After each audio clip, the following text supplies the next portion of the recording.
siyambonga-ke, siyamdumisa uNkulunkulu, simnikeza udumo lonke elungu lwakhe ukuba asihlangane futhi namhlanje sisaphila sonke ukuba sizolalela izwi lakhe. Ngiyathobeka-ke kakhulu ngibingelela befundisi, omama befundisi, omama bonke, obaba bonke abakhona, intombi ney'nsizwa njengoba kuyizinkonzo zabantu abasha, nabancane-ke bakhona, umshayi wensimbi nomphathi wohlelo. Ngibingelela nonke egameni lenkosi yethu uJesu Kristu. Ngiyathobeka-ke namhlanje sinobaba umfundisi uMwelase oqhamukela Mbothi laphaya nasemandeni emaqabeni. Ngimangala nje mangingena nangikhona la, ngajabula kakhulu. Ngiyakholwa ukuthi hamba nomama ngibange ngisambuza. Yebo baba. No 4, okay, siyabonga bawu-4. Siyambonga kakhulu uNkulunkulu. uNkulunkulu wethu esithanda, baba umfundisi uMwelase, usengowasentabeni, wakusayi ukuthi usho manje kade asho. Kodwa-ke sisazi ukuthi iBread ngokusemthethweni eLambothi yasentabeni. Siyambonga kakhulu.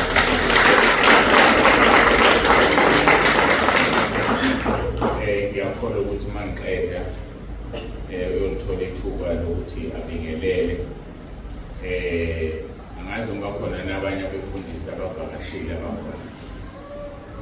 Ukhona umfundisi okhona, ngicela nje aphakamisa isandla. Akekho abalapha bonke balapha ekhaya kulungile. Sisenkonzweni-ke yokugcina namhlanje. Sibe ndawonye izinsuku ezintathu. Siyambonga kakhulu uNkulunkulu. Ngiyakholwa ukuthi-ke namhlanje amaphoyisa azokwazi ukuthi asebenze, asinikeze amathikithi ngoba ibhanda lizofaswa namhlanje. Faswa ibhanda izolo ukuze uma kwenzeka ingozi uphephe. Khona into bekufanele ngiyilungise ngingakezi la. Bekufanele ngiyilungise. Kusho ukuthi kufanele ngiyilungise. Musa-ke awukhoze lapho la ukhoze khona. uJesu Kristu uyinkosi. Kunezinto ezilungiswayo manje-ke kuyasho ukuthi iminyaka seyihambile. Ayisihambile iminyaka. Iningi lengane ngabazukulu bami, umzukulu wami oqala iminyaka ewu-29. So uma uneminyaka ewu-29, 30, 31, kufanele ukuthi mkhulu la kumina. Manje ngikhohle nale mayikhi encane ngifaka la yalaphaya, ngiyikhohliwe, ngivuke ekuseni ngiyitshaje kahle, mase ngibheka izinto yasala ukugaleyo. Akulutho-ke ngiyamkhona uNkulunkulu uzosisiza. Ngibengiwalalelile kancane lamavidiyo afakelwe emayikhi ekliye kamnandi kanjani. So-ke angazi-ke sizoqhubeka ngendlela endala ejwayelekile. Siqala-ke ngenkonzo yokubusisa abantwana. Yebo, indaba yami musonke le file yami leyo sengishiyile. Siqala ngenkonzo yokubusisa abantwana. Kunabantwana okufanele sibabusise all the way from Cape Town. Basuke eCape Town. Nabazali babo kufanele babusiswe. Siyabonga uNkulunkulu ngoba iBread yaseCape Town ivuthiwe. Kodwa ikakavulwa ngokusemthethweni, kodwa isivuthiwe. Sekunanabantwana ababusiswayo. Kunanabantu abazobhabhadiswa from Cape Town.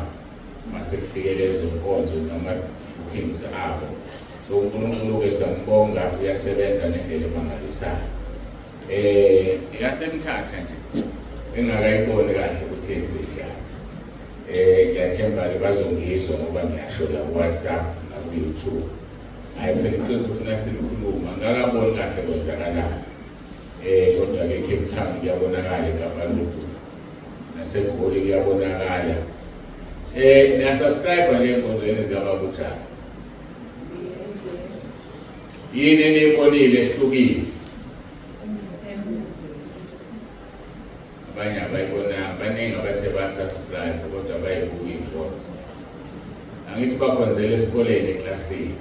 So kune-emblem enhle emva kwabo, ibhodi lesikole, ibhodi laseklasini lingabonakala. Benza umsebenzi omuhle kakhulu e-Gauteng branch. Izoshintsha khona manje, ngeke kugcine i-Gauteng branch. Ele-Gauteng i-province. Mase khona enye ngeke kusaba i-Gauteng branch. Kufanele istikhe kule ndawo ezobe ikuyona. Se-Gauteng branch njengamanje ngoba iyona yonke khona. Nabo laba base-Cape Town masithanda singathi bayi-Western Cape branch. Nabasemthatha sithi bayi-Eastern Cape branch. Kodwa zonke lezi zinto ngikhona ukuthi zizoshintsha maduze nje. Ngokwanda kwama-branches akhona ukuthanda kwenkosi. Sizongena-ke enkonzweni yokubusisa abantwana bese singena enkonzweni yezwe lanamhlanje. Ngicela ukuthi ngikhuleke.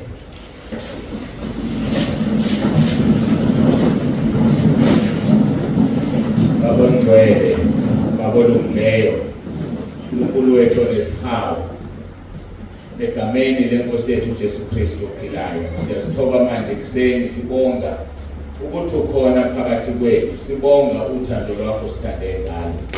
Besiyini thina, singobani thina ukuba ukhethe ukuzoba phakathi kwethu ngomoya wakho engcwele.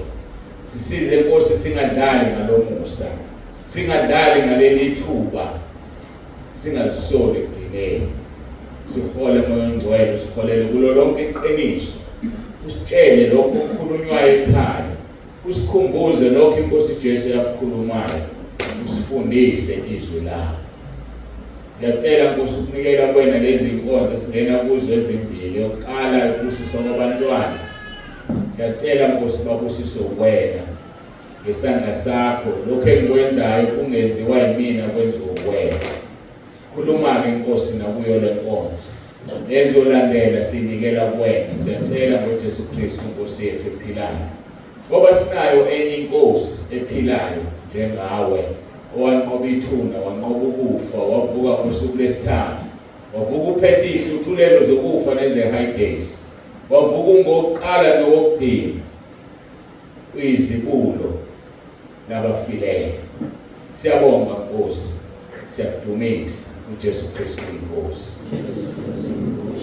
Amen.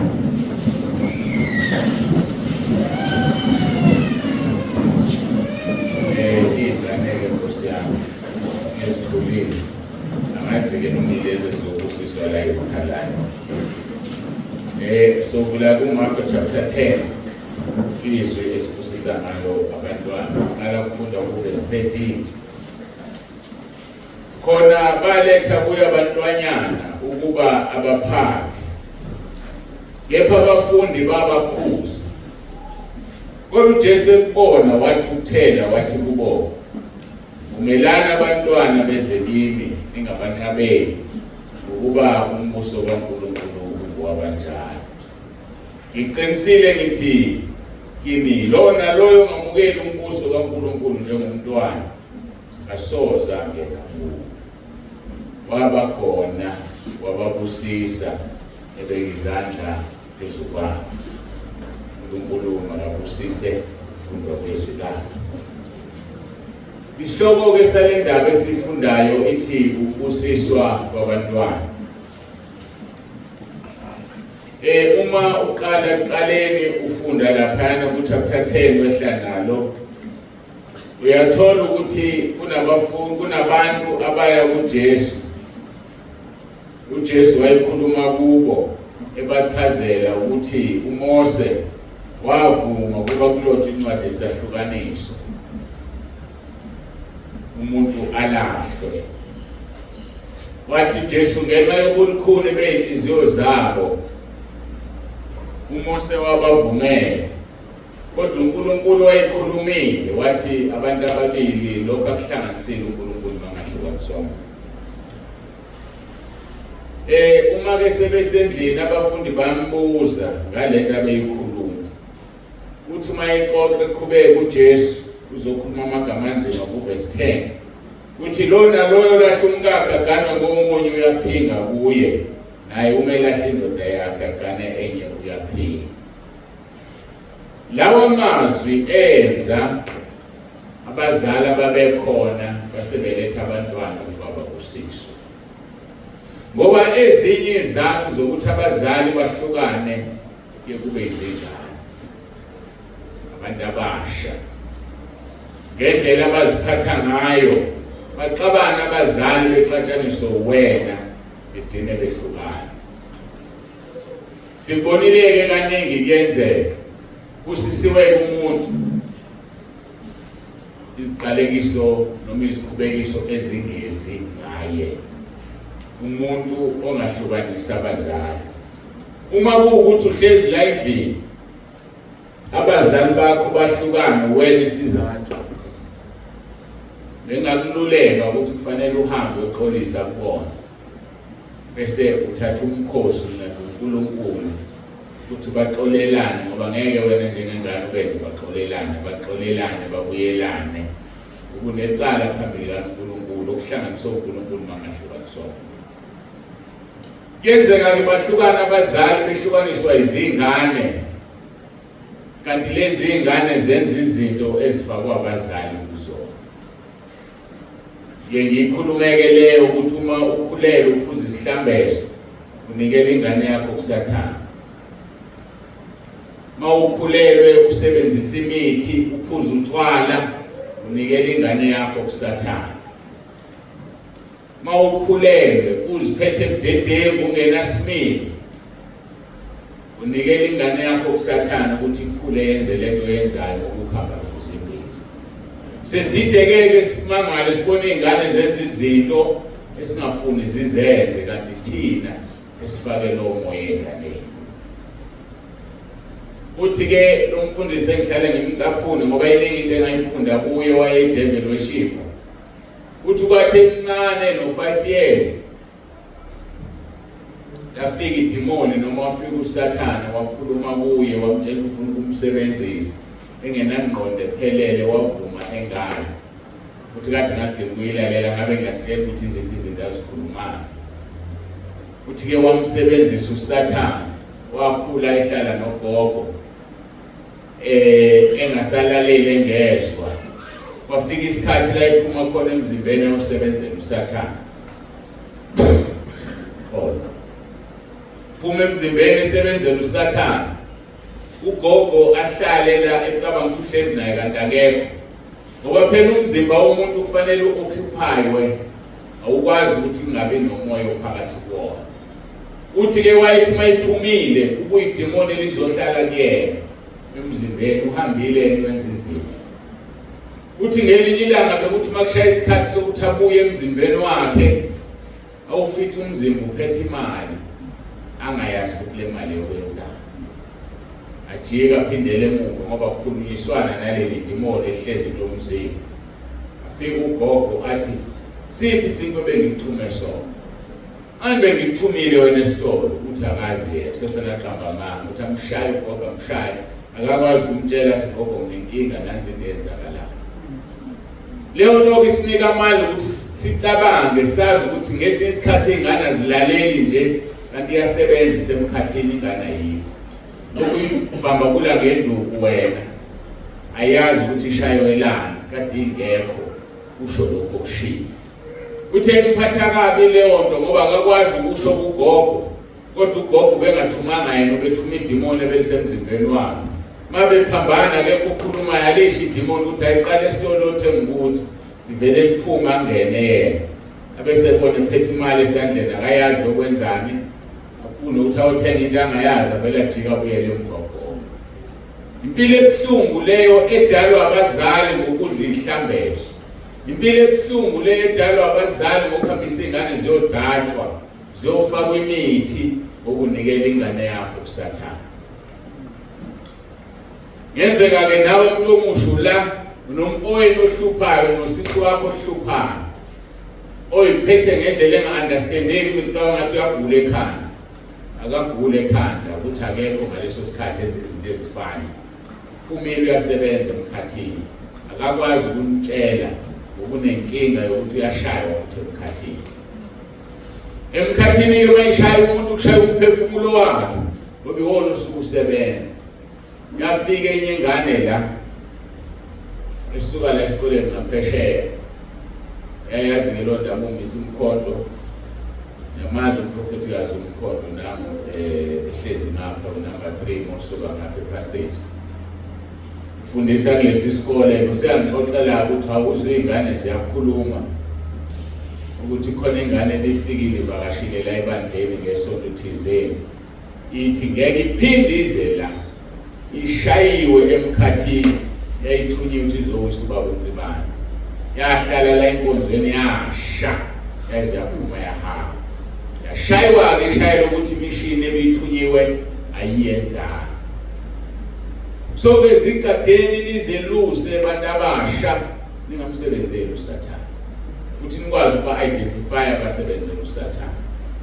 Ngifuna-ke ukunikeza abaningi bayafunda uma sekuyobhalwa ungabotshelekisa ngezinto zakho bhala ngazo ngoba lezi ingane ezisebenzela uSathane nithola isiphasi idabula phasa kamnandi kanti kade ingafunda eklasini ilele ngoba ebusuku iyasebenza kuthi uma sekushaya isikhathi sokuyobhala ithi ongitsheleke ipeni lakho ongitsheleke irula lakho kanti sikudonsa umqondo wakho yafika lapho ku-exam room iyabhala into engayazi kodwa ngomqondo wakho iphase wena usabe usatheka kodwa lo mbuzo wokulula nje vele ibaleke imethe kanti ibaleka nje answer ibheke kule yangane le isuka kuwena kunelokuphuma kwi-exam room kuye wonke ama-answer ukuthi khala fail kanti utshelekise ngezinto zakho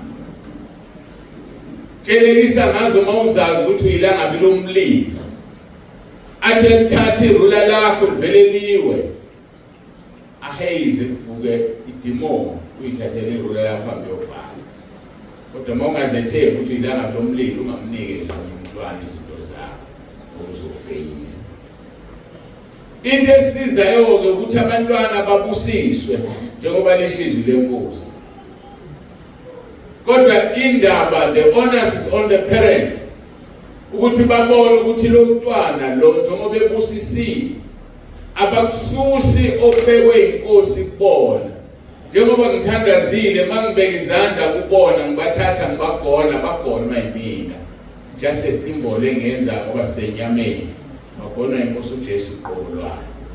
So mayibagona wena enza sure njengomzali ukuthi awukususi lokho kuzobekwe enganeni namhlanje ukuzikhule ibe yilento ebekwe namhlanje enganeni. Kungaba kubi mase kuwena mzali ngabe ungasakwazi ingane uyiphatha ngendlela usuyithuma izinto ezirong usuyivumela ihambe emicimbi yasemakhaya yamadlozi ube wazi ukuthi iyabekwa izandla uyiqhatha noNkulunkulu uyikhatha nomoya ongcwele. Isaiah 63 verse 10 ithi bamhlubuka abantwana bakwa-Israyeli uNkulunkulu umoya ongcwele waba isitha sakhe. So uzodalela le ngane ukuthi ibe isitha sikamoya ongcwele ngokuyenzisa izinto ongafanele izenze ngoba yona usuyinekele uNkulunkulu yabusiswa. Sizongena-ke kuleyo nkonzo ukubusisa abantwana manje ngicabanga ukuthi kwanele esengikhulumile ngizobabiza-ke abazali beze nabantwana babo.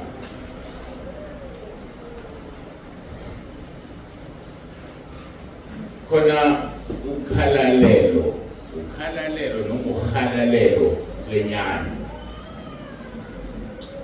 Ukuhalalelo nomzali wakhe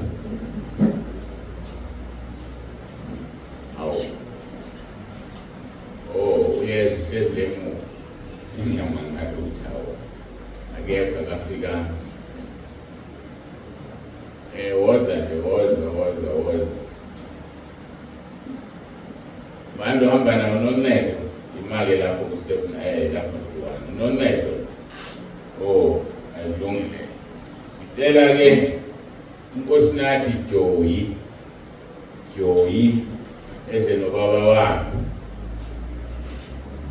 naye le ndoda enomusa ifike introduce nje ufika zongixhawula sawubona mkhulu ngolweni mkhulu ubani ke wena uNkosi nathi Siyabuya inkomo. Oh. Phela umfihlelo sikweza. Umfihlelo sikweza. Uma ulunga lo ekade angene ekhaya lezwi-ke lo kade angene ekhaya lezwi from Cape Town. U-Oratilwe naye futhi ubengibingelele u-Oratilwe. Oh, kanti umama wakhe ngoba ephelezele lo mshiyi. Insizwa yabona. Oh. Izomanayo nomama nayo. Oh, ayisebephelele. Oh. Angithi kanjalo akekho umuntu osele. Ngizwa? Oh, abo khona bazothandazela. Okay. Sizobathandazela-ke.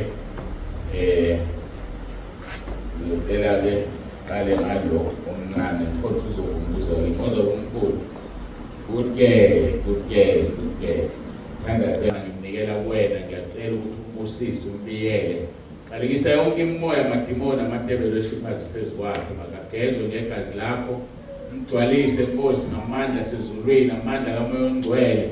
Siyamgcoba Nkosi ngamafutha ngoMoya oNgcwele, akhule abe ingane akhazimulise igama lakho, ubeke indumiso yakhe emlonyeni wakhe njengoba ushilo kuMahubo chapter 8 verse 2. uJesu Kristu inkosi. Amen. Suhambile wamama. Awu. Uyamangalela ikhehle ligona bese livala amehlo. Awulazi ngeke likhehle nje. Ukulandela ngokudala bathishe balingane bonke. Nina senikhulile kancane imali amfana nawe sokumuzuzana la eduze kwamnonke uzokhulekela kanye nje nonke balana amehlo. Ake ningisholo nithi uJesu Kristu inkosi. Ngishona kakhulu banizwa. Akho-ke ngiyabonga ukuthi ngikukhulekele. Baba, egameni likaJesu ophilayo ngiyabakhulekela laba bantwana Nkosi, ngiyacela ukuthi babusise bonke, babiyele, bakhulise, bakhule uNkulunkulu wami, uzibonakalisa amandla akho phezu kwabo. Ngiqalekisa yonke imimoya amadimoni ngegama leNkosi uJesu Kristu ophilayo. Ngiyabageza ngegazi lakho, ngiyabacwila kulona, ngibafaka amafutha ngoMoya oNgcwele. Mababe umlilo, babe ilangabu. Amahubo 8 verse 2, beka indumiso yakho Nkosi emlonyeni wabo. Ngegama leNkosi uJesu Kristu ophilayo, uJesu Kristu inkosi. Amen. Siyabonga. Ake nginikezele ifleti zabo.